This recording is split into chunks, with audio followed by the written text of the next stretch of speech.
Alright you guys, I wanted to show you in this video, I have a R720XD and it was crashing, VMs were slow,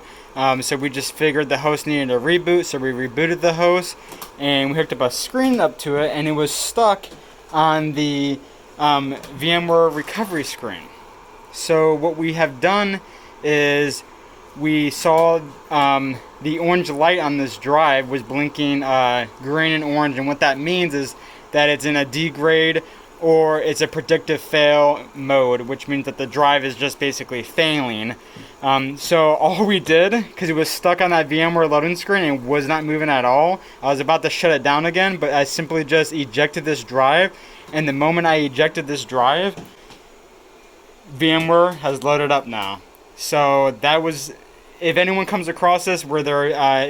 VMware host server is not booting up and it's stuck at the loading screen or the VMware recovery screen, then I suggest you looking at your hard drives, seeing if there are any failing, and then simply just eject the single drive. As long as you're in a RAID, hopefully you're in a RAID 5, RAID 10, whatever you might be.